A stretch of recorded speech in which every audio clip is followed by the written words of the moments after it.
रुकिए, पहले रुकिए, बात पूरा करने दीजिए, पहले बात पूरा करने दीजिए, आप पहले बात पूरा करने दीजिए, आप बात पहले पूरा करने दीजिए, सिराज जी पहले बात पूरा करने दीजिए, आप माननीय हैं, आप भी माननीय। अपने प्रेस कॉन्फ्रेंस के दौरान जयराम महतो ने कहा था कि वो कोई भी ऐसी वीआईपी सुविधा नहीं लेंगे। उसी बात को दोहराते हुए वही पत्रकार जिसके साथ जयराम महतो का नोकझोंक होता है, वो कहते हैं कि आप कोई सुविधा नहीं लीजिएगा। क्या ये बात आप सच में बोल रहे हैं या फिर जोश जोश में आकर बोल रहे हैं? तो आगे जयराम महतो कहते हैं, जी नहीं लेंगे सिराज जी, जोश में बोल रहे हैं, सच में बोल रहे हैं। आपको शक है क्या? ये सवाल कीजिए सरकारों से, मजा आएगा। लगता है बहुत सारे लोग सरकारों से भी सेटिंग हो जाते हैं। आगे टाइगर से पूछा जाता है कि जब केजरीवाल जी आए थे तो भी वो भी वैसे ही बात करते थे।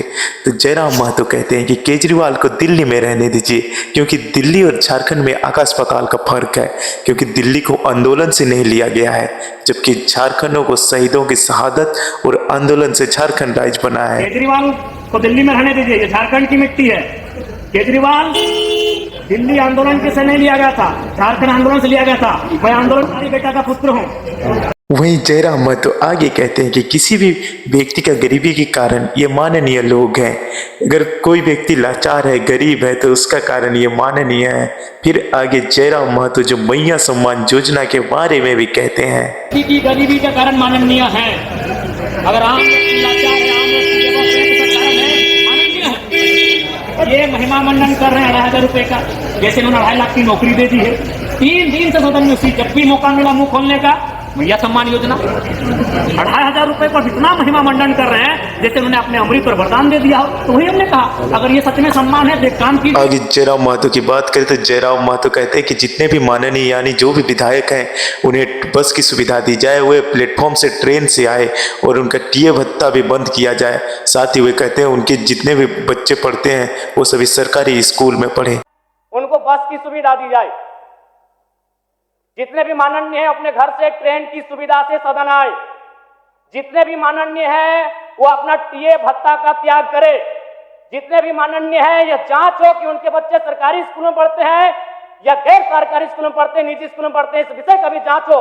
अगर उसमें कसौटी में उतरते हैं, हम कहेंगे ये मैया सम्मान योजना है, और नहीं उसे केवल और केवल जिस सपने के साथ ये राज्य अलग हुआ था वो सपना कहीं ना कहीं अधूरा होगा। आप पर डे 2,000 रुपए का टीए लेंगे और महीना में 2,500 रुपए देंगे, उसका ऐसे महिमा मंडन कर रहे हैं जैसे आप उन्हें कोई अमृत और वरदान देके बैठे हैं। जयराम महतो जो कहता है वो करता है। डंके की चोट में कहता हूँ, 1.5 साल पहले हमने कहा था जिस रूप में हमारी सदन में एंट्री होगी वो हमने करके दिखाया है। तो क्या जयराम महतो इन तमाम सुविधाओं को त्याग देंगे? बिल्कुल, डंके की चोट में जयराम महतो जो कहता है वो करता है।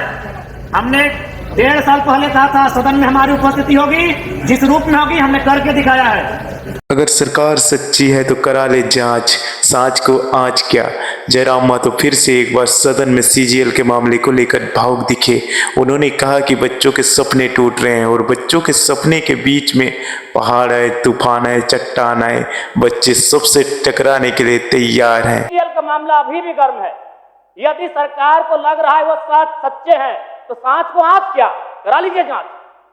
सांच को आंच क्या, करा लीजिए जांच। और अब तब तक बहाना दीजिएगा कि ये विपक्ष की साजिश है।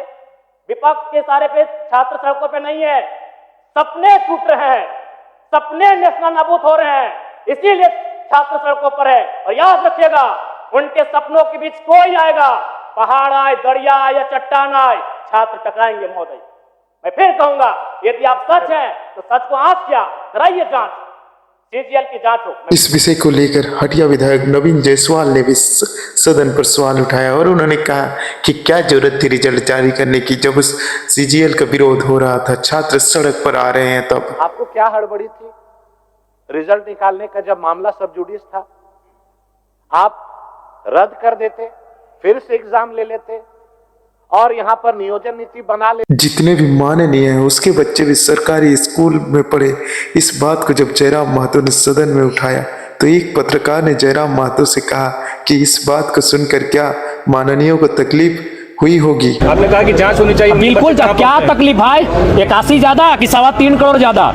81 के बच्चों पे हमने सवाल उठाया, आपकी हालत खराब हो गई, और 3.5 करोड़ के बच्चे कहाँ हैं? धूल में हैं। सिलेट के जगह प्लेट लेके खिचड़ी खा के पढ़ रहे हैं। 81 के बच्चे मैंने अमृत वाले हो गए, और बाकी लोग क्या धूल में पलेंगे? बिल्कुल जांच होनी चाहिए, तभी सरकारी सिस्टम दुरुस्त होगा। नहीं तो कोई बजट का मायने नहीं है, कोई बजट का मायने नहीं। आप कितना भी अच्छा सुंदर बजट क्यों ना लाएं, वो भ्रष्टाचार की भेंट चढ़ जाएगा।